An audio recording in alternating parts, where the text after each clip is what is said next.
Vai começar a trabalhar com titulações conotativas. A palavra conotativo quer dizer sentido figurado, ou sentido irreal, aquilo que não está nos dicionários, o segundo sentido que eu tenho.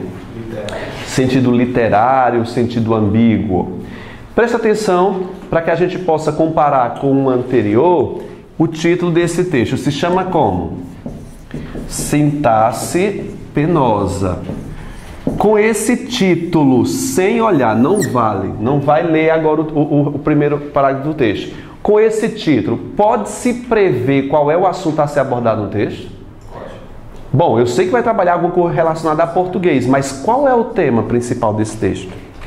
Sintaxe penosa. O que é a palavra penosa, que é um adjetivo, qualifica a palavra sintaxe? Não faço ideia. Eu posso tirar conclusões. Sintaxe eu sei que é uma parte da gramática, que tem a ver com ordem. E penosa? Será que é a sintaxe que causa pena nas pessoas que não conhecem? Ou é uma sintaxe ruim que causa pena nas pessoas? Ou então é que usa penas? Sintaxe com penas? Ou seja, com o título conotativo, eu não tenho como prever assuntos. Esse tipo de texto é um pouco mais complicado quando parte para o literário. Então, o título você pode escrever já aí, conotativo. Você pode já escrever aí do lado, sintaxe penosa, conotativo. Eu não tenho como fazer uma previsão do tema só começando o texto. Então, o título não vai ter um geral? Não vai. Nesse tipo de títulos conotativos, são títulos poéticos. Eu tenho que ler, geralmente o primeiro parágrafo já esclarece. Tá certo? Coloca aí, gente, conotativo, poético, dúbio, que tem várias interpretações. Eu não tenho. O denotativo, eu não posso fazer brincadeiras. Matérias de jornais, notícias, eles não podem ser conotativos, tem que ser denotativo. Tudo bem? Sim? Agora lá, vamos desvendar o que é sintaxe penosa. Gente, eu preciso dos conhecimentos que a gente viu na aula passada para continuar esse, tá? O pessoal que perdeu está no YouTube, viu? Pode assistir lá e rever, viu? Então vamos lá. Curte e comenta. Não dileto leitor. Primeira coisa que a gente vai fazer agora é grifar os pares de vírgula. A gente sempre faz isso. Na aula passada a gente falou sobre aposto e vocativo. Estão lembrados? Vamos relembrar o que é o aposto que eu disse? Aposto, qual foi a palavra que eu disse para vocês aprenderem? Aposto explica, vocativo chama. De novo, aposto faz o quê? Explica, vocativo chama. Esse elemento, quando ele diz não dileto leitor, você grifou, pode grifar também aí. Não dileto leitor, outra vírgula. Quando ele disse dileto leitor, ele estabeleceu uma conexão com quem? Com quem que ele está conversando? Com o leitor, ele está evocando, ele está conversando. Quando eu tenho isso, a gramática chama de vocativo. O vocativo chamou por alguém, evocou, no caso, o leitor. Lembre-se, isso aqui em dissertações formais não pode ter conversas com o leitor. Quando vocês virem essas marcas aí de leitor, caro amigo, ou então você, quando eu cito o meu interlocutor no texto, eu estabeleço uma conversa direta com o meu leitor. Quase todas as provas hoje estão cobrando que você tenha essa percepção na hora de interpretar um texto. Saber quando um escritor ou redator está ou não se direcionando ao meu leitor. A redação do Enem, por exemplo, quando o candidato vai escrever, ele não pode se referir ao interlocutor dele, que é quem? Quem é que lê a redação dos meninos do Enem?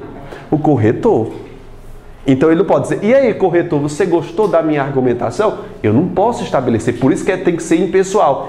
Como esse texto é uma reportagem de uma revista, de um jornal, cabe para chamar a atenção do leitor conversar com ele. E a prova vai explorar esse ponto. quando o repórter, quando o jornalista, quando o escritor estabelece uma ligação com o interlocutor. Grifaram isso aí. Eu quero que você coloque assim: diálogo direto com o leitor. Há muitas perguntas, principalmente a UPNET, exploram essa questão aqui de discurso, diálogo direto e indireto.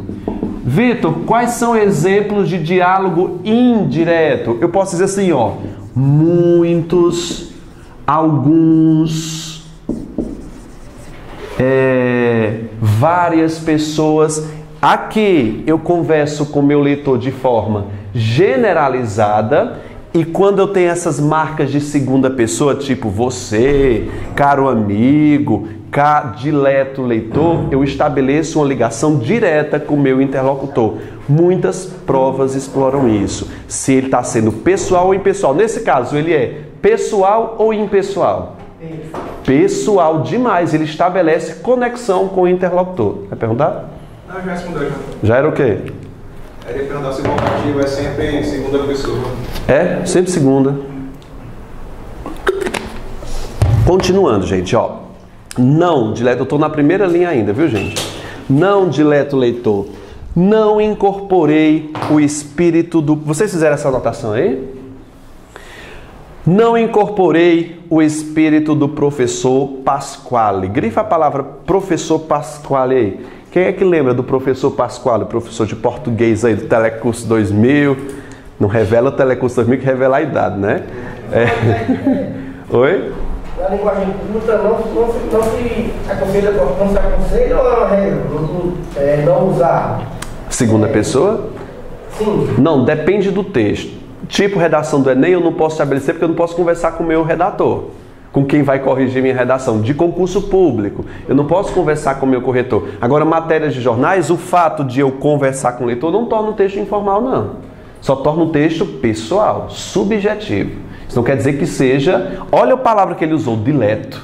Ele não usou caro, né? Ele usou dileto, que é uma linguagem ultra formal. Ele conversou com o leitor sendo formal. Não é sinal de informalidade. Ok? Vocês grifaram o professor Pasquale, né? Boa noite.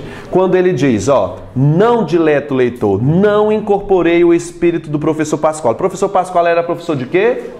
De português. Agora, quem é que sabia aqui que o Pasquale é professor de português? Quem é que não sabia? Pronto. Algumas pessoas não sabiam. Me diga uma coisa, tem como eu inferir essa informação sem conhecer o Pasquale? Não. Tem não. Grifou isso aí, nós chamamos isso, a prova chama isso de informação deítica. Deítica ou deices. Deices é quando eu uso palavra, expressão que remete, que exige do meu leitor um certo conhecimento, sem o qual eu não consigo interpretar esse texto. Não importa quem seja, se não fosse Xuxa. Não, bom, aí o leitor que espera ler essa reportagem, ele escreveu Reinaldo José, publicada aonde? Na Folha UOL. Geralmente uma criança não vai ler uma Folha UOL, ou uma pessoa menos instruída não vai ler a Folha UOL. Geralmente vai ler notícias rápidas. Agora, quem vai se debruçar num tipo de texto desse, geralmente são os candidatos de prova, que tem por sorte cair uma reportagem dessa, ou então uma pessoa que assinou a revista, assinou o site. Ou seja, isso aí não é para qualquer pessoa, tem um público específico. É domínio discursivo. É que para quem vai esse tipo de texto. Precisa sim. Anotaram? Vocês entenderam por que professor Pasquale é deices? Por quê? Exige do meu leitor certo conhecimento de mundo. A gente chama isso de elementos deíticos. Tá certo? Continuando aí, eu vou reler. Não, dileto leitor, não incorporei o espírito do professor Pasquale. Não é o objetivo da presente coluna proferir uma invectiva contra os que violentam a sintaxe da língua de Camões. Ufa, que período longo, né? Vamos lá. Não é objetivo da presente coluna, grifa, proferir uma invectiva. O que é isso? Inversão. Proferir uma invectiva, eu vou ter que inferir pelo contexto, vamos lá. Proferir invectiva contra os que violentam a sintaxe de Camões. Quem foi Camões? Escritor português Luís Vaz de Camões, aquele autor que o texto dele serviu como base para que as outras pessoas seguissem como um texto certo. O que é que ele quis dizer com língua de Camões? Ele está se referindo a quê? A língua portuguesa. Contra os que violentam a língua portuguesa. Quem é as pessoas que violentam a língua portuguesa? Segundo o autor, aquelas pessoas que não dominam a norma culta. Ele vai dar um exemplo. Que violentam a sintaxe da língua de Camões com gerundismos. O que é gerundismo? Escrevendo com NDO. Você sabe que isso na língua culta é totalmente proibido. Eu não devo dizer estou almoçando, eu estou a almoçar. Duvido que eu diga isso em casa ou no restaurante conversando com alguém, mas na hora de escrever você tem que tomar cuidado de evitar gerúndios. Tá continuando. Ou destroçam a harmonia das orações subordinadas. Quando eu digo sintaxe penosa, entenda-me literalmente, 2 pontos, circula esses 2 pontos aí. Quando o autor usou esses 2 pontos, ele teve o objetivo de fazer o quê? Eu tenho 3 possibilidades para os 2 pontos. Enumerar, esclarecer ou iniciar fala. Nesse caso, ele serviu para quê esses 2 pontos? Olha aí, ó. Quando eu digo sintaxe penosa, entenda literalmente. O que entenda literalmente? Passarinhos cujo canto tem regras semelhantes à nossa tradicional. Para que serviu esses 2 pontos? Coloque aí, gente, esclarecimento. Serviu para esclarecer. Aí vamos ver o que é que ele diz aí sobre o que é essa sintaxe penosa. Agora ele vai explicar. Ó, passarinhos cujo canto tem regras semelhantes à nossa tradicional ordem de sujeito, seguido de verbo e objeto, por exemplo, nas frases. Me diga, o que é que vocês entenderam desse parágrafo? Tá complicado esse texto? Tá. Isso é nível médio. Então, depende da banca, né? Isso aqui, gente, é a Banco Penet, ela está liderando aí os níveis de dificuldade. Mas ela é a que tem mais coisas para abordar aí. Então, por isso que eu escolhi isso aí. Tudo bem? O que é que a gente vai fazer agora? Vou voltando aqui, gente. Eu preciso que vocês me expliquem por que foi usado esse parênteses em vamos estar falando de ciência. Alguém chuta aí? Por quê? Onde é? Esse parêntese aí, vamos estar falando de ciência. Ele vai dar um exemplo. Coloca aí, grifo ou faz alguma marcação aí nesse parêntese e coloca aí esclarecimento, exemplificação, desculpe. Vai mostrar um exemplo do que é gerundismo. Ele usa falando, NDO aí, o exemplo. Ok? Esclareceu aí? Nós temos um aposto aí, gente. É um aposto aí. Se quiser colocar, viu? Agora, por que que está usando 2 aspas? Uma fala de outra pessoa. É uma fala de uma pessoa, é uma fala exemplo. E quando ele usou essas aspas, ele quer dizer, não sei o que estou dizendo isso aqui não, viu? São as pessoas que violentam que estão falando dessa forma. Tudo bem? Continuemos. Parece que é ele. Parece que é o quê? Parece que ele mesmo está falando. Mas ele usou um exemplo que não é ele que diz. Tá? Ele quis exemplificar uma pessoa que fala gerúndio, não ele. Quando ele usou, ele se opôs. Ele disse, não, ele se absteve de dizer, eu não falo dessa forma. Se essa possibilidade não faz cair o seu queixo, Tem 2 apontos, né? deveria. Isso. Não, tem um. O esclarecimento. O esclarecimento, outro aposto, exatamente. Quando ele disse, se essa possibilidade não faz cair o seu queixo, deveria, grifa, não faz cair o seu queixo. O que é que o autor quis dizer com isso? É dormir, cair o queixo? É a mesma coisa que dormir, é o que, gente? Cair o queixo? Assombrar, né? Você se impressionar. Grifa, tá lembrado da aula passada? Essa com 2 S's nós temos referente anafórico ou catafórico? Anafórico. Sempre que se escreve com SS, meu referente é anterior. Então grifa, se essa possibilidade é essa com dois S, nós temos um elemento que se refere a algo que está anterior, eu chamo de anafórico. Se uso um T, esta com T, o referente é o que, gente? Catafórico. Agora vamos interpretar mais. Quando ele diz, se essa possibilidade não faz cair o seu queixo, qual é a possibilidade que não faz cair o seu queixo? Qual é a que possibilidade ele está se referindo? Vocês entenderam o primeiro parágrafo? Eu vou ler novamente o primeiro parágrafo, gente.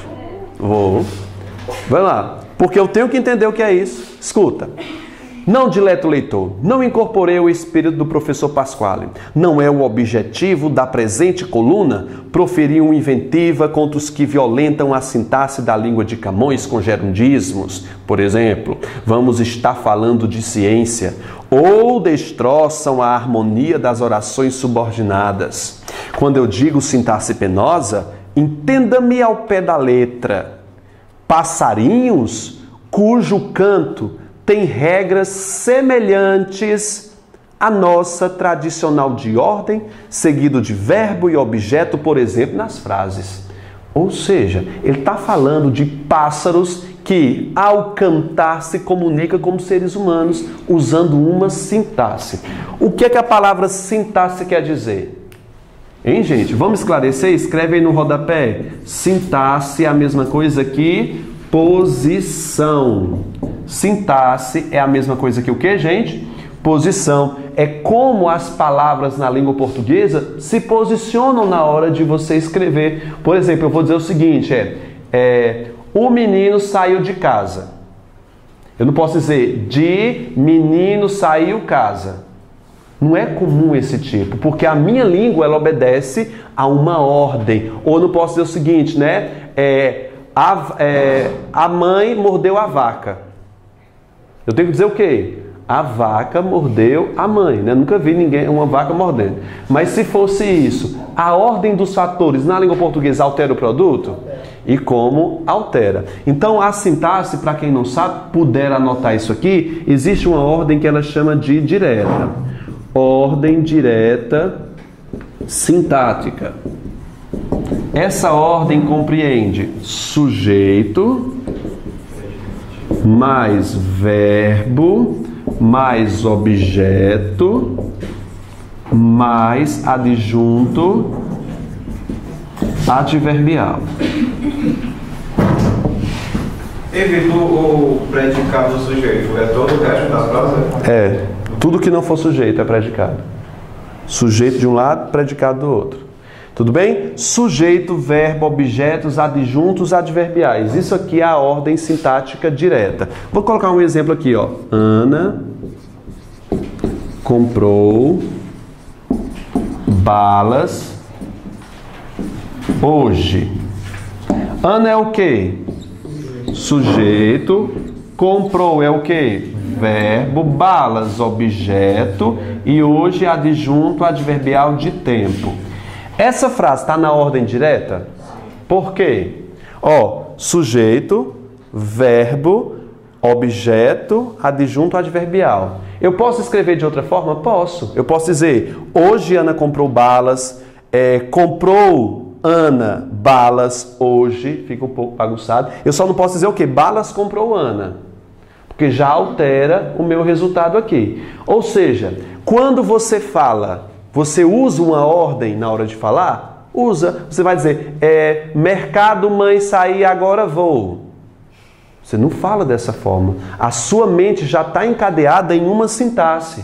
O que é que ele quer dizer? Que os pássaros, nesse tipo de texto, fazem a mesma coisa. Eles se comunicam com sintaxe.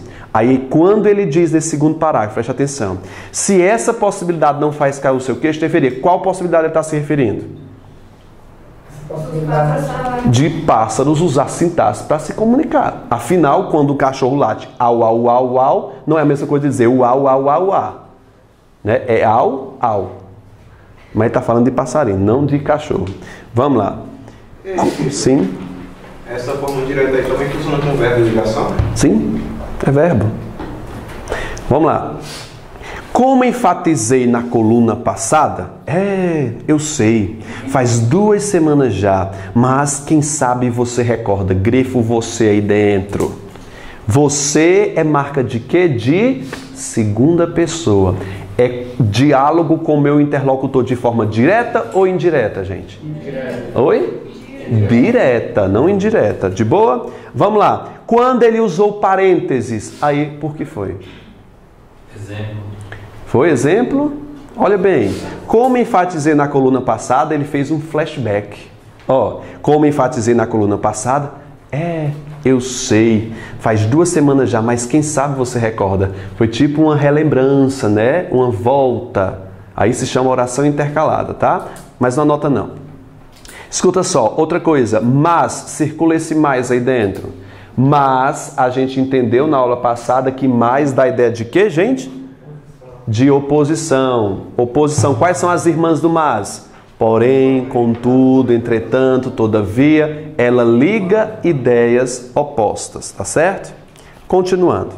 Como enfatizei na coluna passada, os cientistas têm mostrado que é cada vez menor a lista das faculdades mentais exclusivamente humanas. Grifa faculdades mentais aí.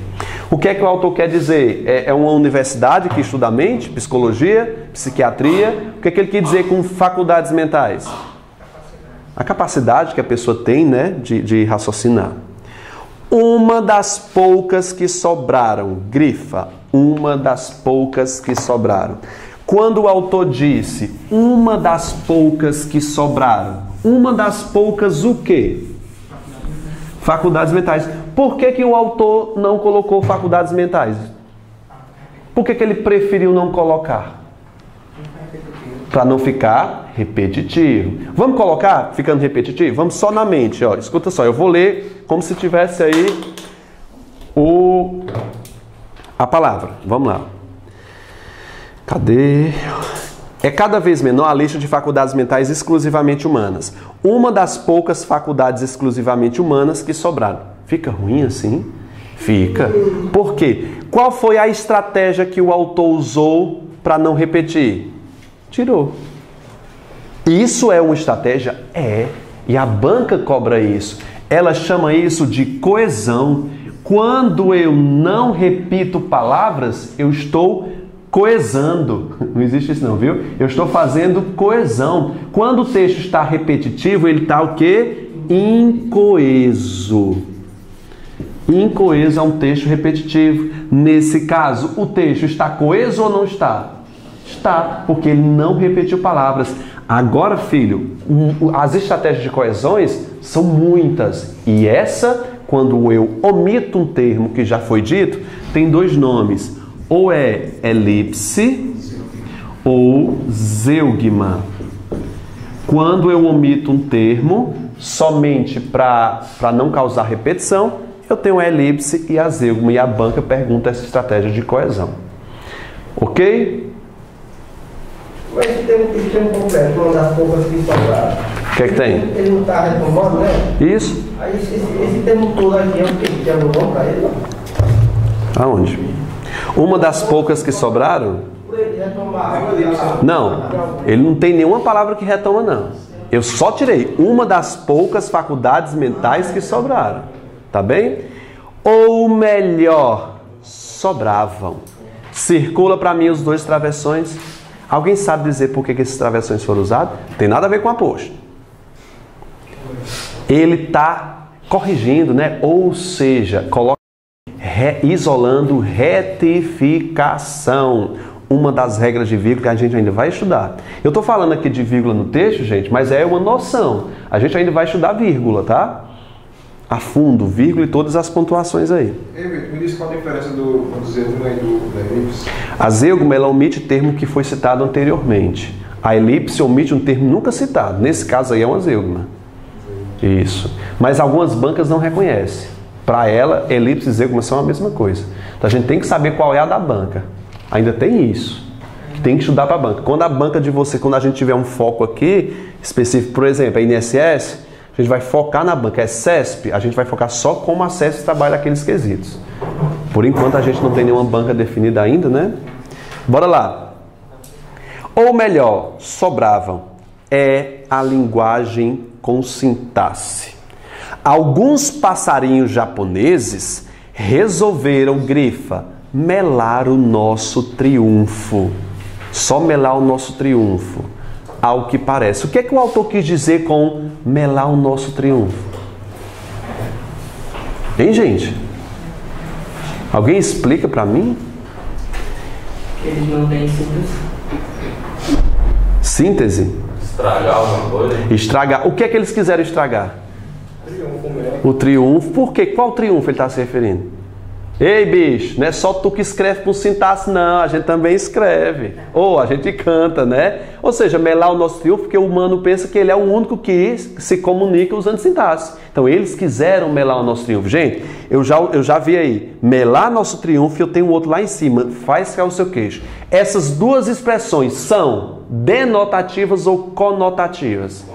Conotativas, são linguagens figuradas. Eu não entendo como é que um autor tão culto como esse usa expressões tão assim. O texto está bem assim, vai para o culto, volta para o coloquial. Vocês conseguiram perceber isso? Ele usa palavras e expressões muito populares em meio a um texto excessivamente culto, como dileto leitor. A banca pode cobrar essa oscilação, viu?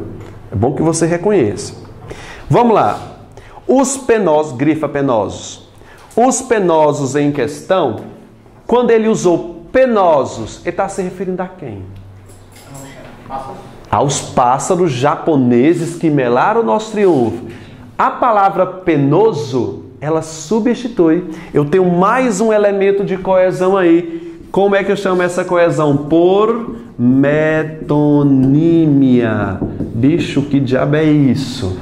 Coesão por zêgoma em elipse é quando eu tiro. A coesão por metonímia é o que, gente? É quando eu pego uma característica daquela palavra e a substituo. Se eu digo o seguinte, o rei do futebol morreu. Quem foi que morreu? Pelé, não é isso? Ou seja, rei do futebol é uma característica daquela pessoa, portanto eu tenho aí a metonímia. É uma coesão por metonímia. Se eu digo o seguinte, na minha casa tem um papagaio, no meu lar eu usei uma coesão por metonímia? Não, usei por sinônimos. Aí eu vou costurando o texto e vou interpretando com vocês. Posso continuar com essas aulas de interpretação assim no texto? Ou vocês querem gramática de imediato? Não, tá bom assim, não tá? Tiverem, vocês façam a medição aí. Eu mudo na hora. Então, continuando aí. Onde é que eu estava? Os penosos. Grifou. Penoso é uma coesão pelo quê, gente? Metonímia. Por exemplo, quando eu digo, ó, eu estou sem teto. Teto é metonímia? Não é uma parte pelo todo? O teto está substituindo o quê? Casa. É a parte de uma casa. Metonímia, viu? Vocês vão ter que dar uma pesquisada nisso aqui depois, tá? Só para na internet que tem um monte de exemplos sobre isso. Os penosos em questão pertencem à espécie Parus minor, ou chapim japonês. Já disse o nome do bicho. Assim como uma outra grande variedade de outros animais, incluindo aí outras aves, obviamente, mas também, o mas, quando está acompanhado da palavra também, ele é adição. O mas sozinho, ele é adversativo, ele é opositivo. Gente, sempre que eu paro eu me perco, né? Eu tenho que voltar lá, viu? Assim como uma grande variedade de outros animais, incluindo aí outras aves, obviamente, mas também primatas como nós e outras criaturas, o chapim japonês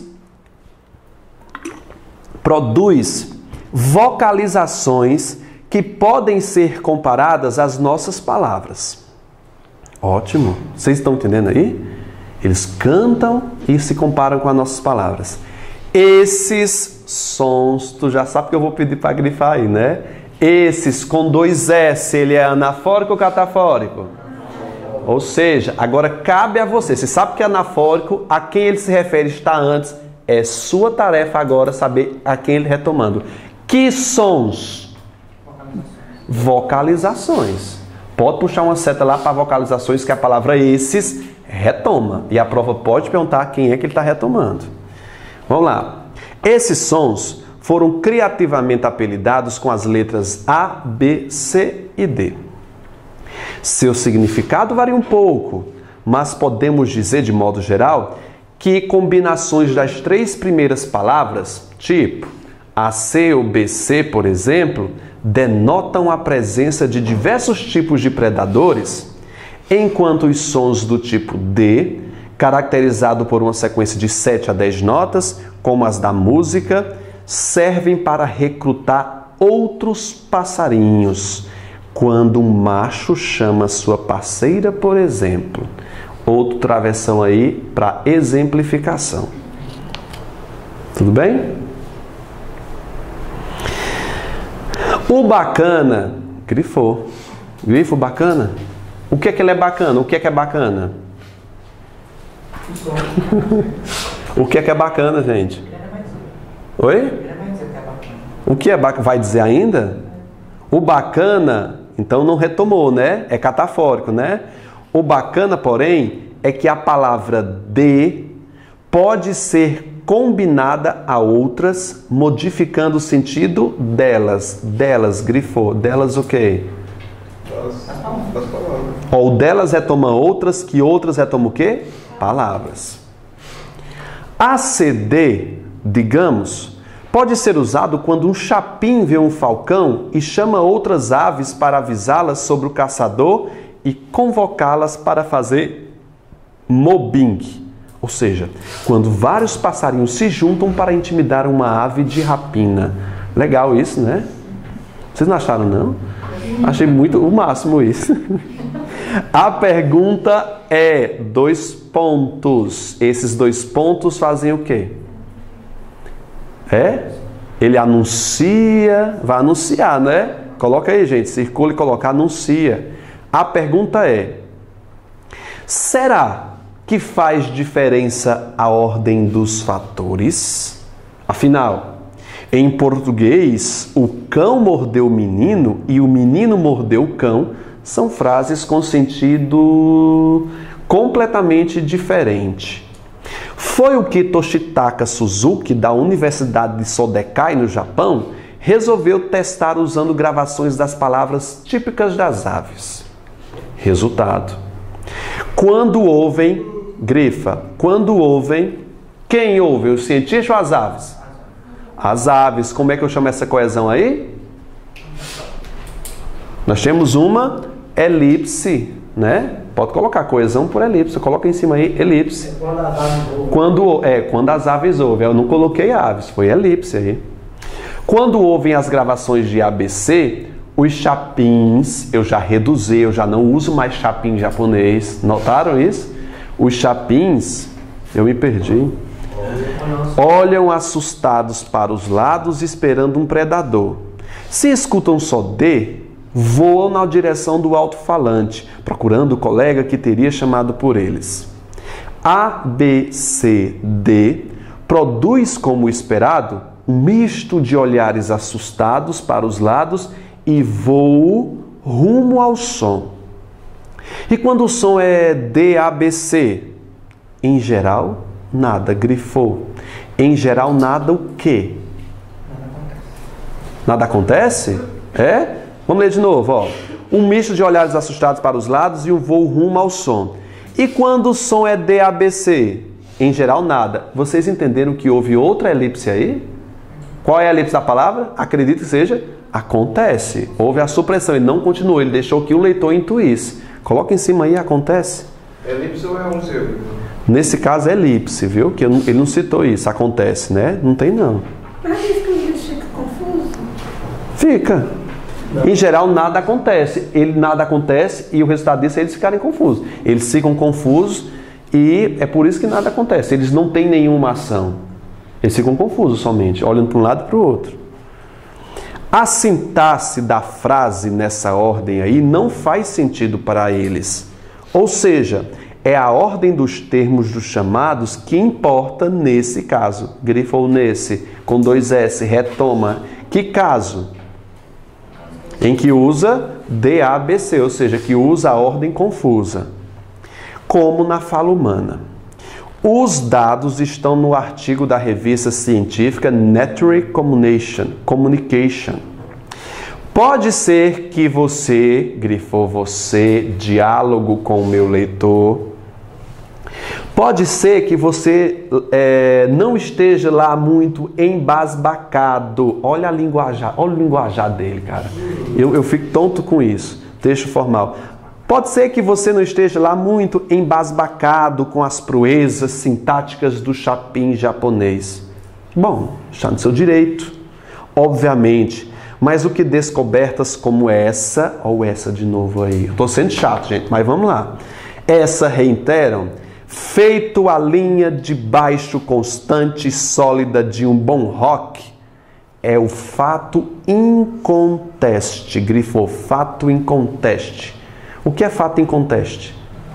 Incontestável, né? Que não se pode contestar, que é verdadeiro. É o fato inconteste de que as nossas capacidades mentais, aparentemente inigualáveis, derivam, na verdade, de tijolinhos cognitivos que já estavam presentes nos lugares mais improváveis da árvore da vida. Nosso edifício comportamental é mais arrojado, faraônico até. O que ele quer dizer? Grifa aí. Com nosso edifício comportamental é mais arrojado, faraônico. Faraônico, o que é que vocês entenderam por isso? Grandioso, né? Estupendo. Sim, faraônico, dos faraós. Mas ainda tem as marcas de que um dia foi uma choupana. Olha a diferença aí de uma choupana, quando ele alude à questão que a gente viu dos primatas, né? Que a evolução humana, né? A choupana, casinha pobre, né? E deriva. Primeira questão, vocês colocaram o quê? B, todo mundo? D de dado, F, quem fez de F? Não tem F, né, gente? Bora lá, primeira questão aí. Diz o seguinte: para compreender globalmente o texto 1, o que é compreender globalmente? Em sua totalidade, de forma geral, não é parte por parte. De sua forma geral, o leitor deve considerar que o autor tem como propósito. Grifa aí, gente. Propósito principal. Grifa no enunciado aí, no comando. Chama este comando. Propósito principal. O que é propósito principal? Objetivo. Quando a gente faz um texto, a gente pensa qual é o propósito daquele texto. Para que eu vou fazer esse texto? Qual é o fundamento? Letra A. Esse texto foi feito para criar humor, para que você ri. Aqui não é nenhuma piada, não é uma crônica humorística. Eu não tenho um texto narrativo aqui que vai gerar humor. Acho que ninguém escreveria letra A. Não é isso? B. Defender a ideia. Esse texto, para que defenda uma ideia, tem que ser dissertativo, argumentativo, um texto opinativo. O último texto que a gente leu foi defesa de opinião. Esse texto defende opinião? Onde é que defende? Cadê a minha tese? Cadê meus argumentos aí? Não defende opinião, ele é apenas expositivo, esse texto.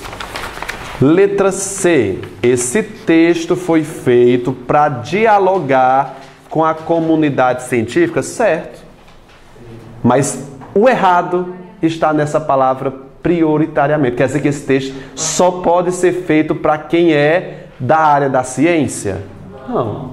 A gente leu e entendeu. Com sacrifício, mas a gente leu e entendeu.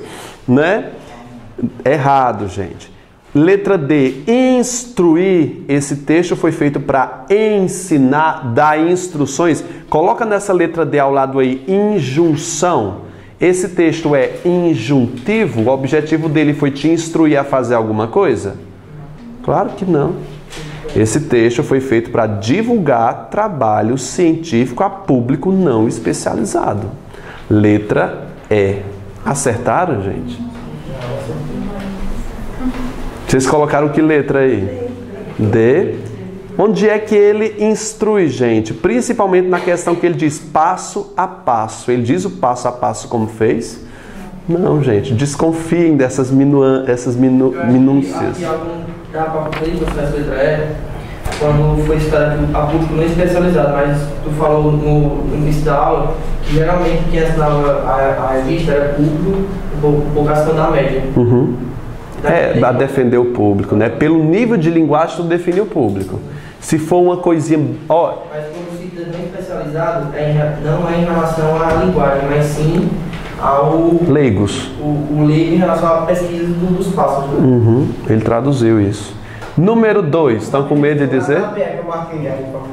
Se tirar esse defender a ideia, colocar, mostrar e a organização, será que está necessário? Mostrar uma ideia? Não, tirar. Defender a ideia. Colocar, só mostrar a organização sintática. Não. Sabe por que não? Ele está perguntando de visto globalmente, ele não está falando só sobre isso. Uhum. Não é só humana, também. Exatamente. Não é, defende o contrário disso. Isso. 2. Qual vocês marcaram? Tá com medo de dizer? Vamos lá, veja só. São análise por proposições. Isso aqui é um pouco mais complexo. Nessas proposições vocês vão colocando de certo e errado em cada uma, tá? Vamos lá, primeira proposição, diz aí. Como primeira entrada ao texto, o título antecipa e esclarece o tema para o leitor? Não, ao contrário do anterior, esclarecia. Tá errado esse trem aí. Bota um ezinho de elos aí. 2, segunda proposição. O autor propõe um título ambíguo, de duplo sentido? Sim. Com a intenção de brincar com o leitor, ele teve a intenção, não que ele brincasse, não que ele gerasse humor. Ou seja, deliberadamente, o que é deliberadamente? Vontade própria. Deliberadamente, ele constrói um título com mais de uma possibilidade de sentido para ainda no primeiro parágrafo esclarecer qual o sentido que ele pretendia para o título. Certíssimo. Proposição 2 correta. Deliberadamente é o quê? Intencionalmente, pode ser sim. Terceira, há uma notável preocupação do autor em dialogar com o seu leitor? Sim. Para assim conseguir fisgar o seu interesse? Sim. A partir de uma perspectiva em que o assunto é tratado como algo curioso e interessante? Perfeito. E o objetivo dele chamar o leitor é para isso, né? Para atrair, né? Número 3, ok. Quarta, vai decidir, né, gente? D e E. Fica sempre assim, as proposições. Apesar de manter o estilo despretensioso do restante do texto, o parágrafo conclusivo cumpre a esperada função de retomar o tema. No parágrafo final, ele fala sobre o tema que ele falou lá no início? Fala. Pode olhar lá. Olha lá. Pode ser que você não esteja embasbacado com as proezas sintáticas do Chapin japonês. Proeza sintática é a tese dele lá em cima. Ele retomou. Ok? Vamos lá. Cumpre a esperada função de retomar e confirmar o seu teor comprobatório que se observa na expressão fato inconteste. Corretíssimo. 2, 3 e 4. Correto. Eu tenho a alternativa? D. Ele dá uma focada nesse estilo despretensioso. Despretensioso. O estilo despretensioso são as figuras, as conotações ali. Quando ele fala falta em conteste é porque... Não é contestado. Por causa da pesquisa, né? Da pesquisa. Isso prova que é incontestável, que foi provado isso. E despretensioso é o contrário de pretensioso? Sim. Não. Por isso é despretensioso? É porque são despretensioso, o des, né? Pessoa despretensiosa não tem, é de brincadeira. É uma coisa mais informal, não tem intenção. Sim. Terceira. Sim, a letra D. Letra D. A terceira colocar o quê? A, F. Bora lá. Terceira questão, diz aí. As palavras costumam se revestir de sentidos diferentes, a depender dos usos que se fazem dela. No texto 1, o autor seleciona palavras diferentes para referir-se ao mesmo objeto da pesquisa apresentada. Analise o efeito de sentido proposto para cada uma escolha vocabular e identifique as afirmativas que se mostram coerentes com esse uso. Proposição 1. A palavra penosos, em substituição a, por exemplo, pássaros, em os penosos em questão, indica que o autor pretendeu trazer humor ao texto? Eu não vi isso. Não, bem. Você lá na segunda questão, você disse que a palavra de entrada, você disse lá, na excepção 2 da segunda, que a intenção dele a usar foi brincar. Quem brinca gera humor. Então tá correto isso aí. Indica que o autor pretendeu, não que trouxe. Eu não ri. Que ele pretendeu, quando ele brinca, ele pretende trazer humor. Sim, gente, pode rasgar os pulsos aí que a primeira está correta.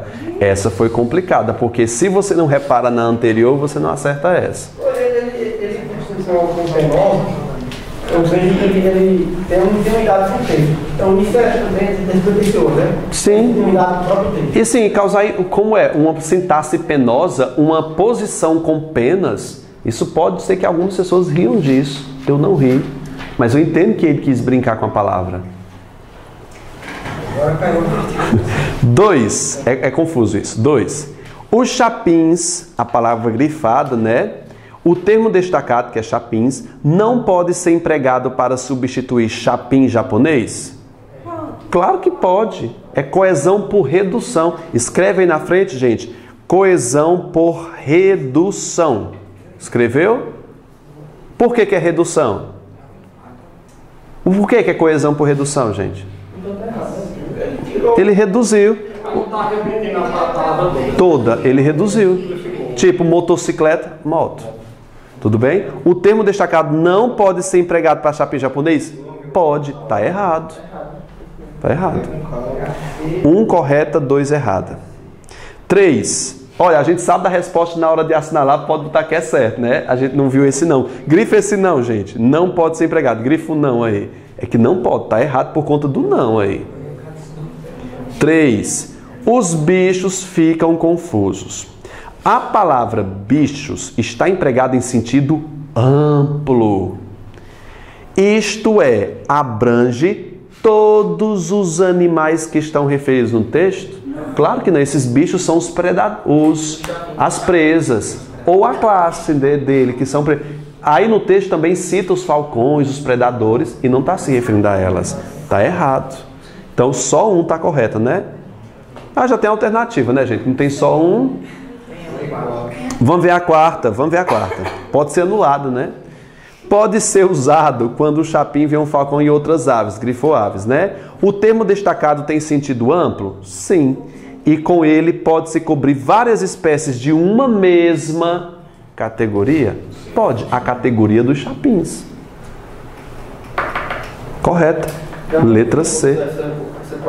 Oi? Dá para conferir mais que a outra, essa 4. Mas a terceira tá muito ruim. Não, tá. Mais que a terceira. Eu acho que o que pegou foi a 4 mesmo. A quarta proposição, né? Uhum. Várias espécies de uma mesma categoria. A categoria dos chapins, que é uma espécie, né? Vamos lá. Porque assim, quando ele diz de uma categoria, você tem um sentido bem amplo. Pensa que é muitas aves. É de uma mesma categoria, a categoria dos chapins, né? Quarta. O texto 1, como outros textos, é forma bicho. Essa quarta questão, o que é que vocês marcaram aí? Vai depender do que eu vou falar aqui, se vocês disseram, vai. Marcaram o quê? Ó, geralmente, eu nunca... É a primeira vez que eu me deparo com um tipo de questão dessa. Geralmente, quando se cobra um texto, ele cobra a tipologia geral do texto. Esse texto, a tipologia dele é expositiva. É um texto expositivo, veio no jornal, é um texto de divulgação científica. Ok. A categoria é tipologia, é expositiva. Agora, pegar uma frase de um texto e dizer, nessa frasezinha, qual é a tipologia que tem ali? Ah, essa aqui é injunção. Ah, isso aqui é um trecho narrativo. Essa quarta questão fez essa safadeza. Ele disse, preste atenção. Assinale a alternativa em que o segmento selecionado, não o texto completo, cumprindo o propósito de relatar a pesquisa, traz características linguísticas, o quê?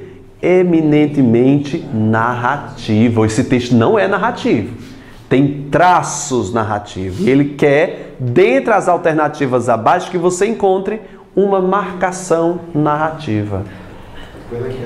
Letra A. Não, dileto leitor. Bicho, isso aí tá narrando? Tá não, gente, isso aí é um diálogo. Vai, coloca aí na frente da letra A, diálogo. Não é narração.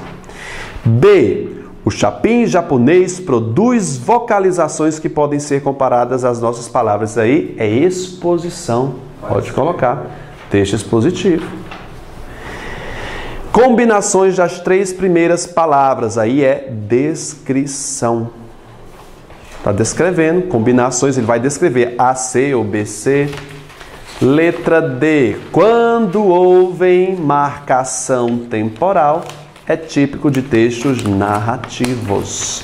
Letra D, alternativa correta. Vocês marcaram essa? Grifo quando, gente? Coloca aí, narrativo, fez marcação temporal. Escreve aí, fez uma marcação temporal. Sempre quando vocês virem essa marcação temporal, é trecho narrativo. Quando ele chegou no momento em que o viu, eu estou narrando. A letra E é expositivo também. Não. A letra E é diálogo também. Está fazendo diálogo aí.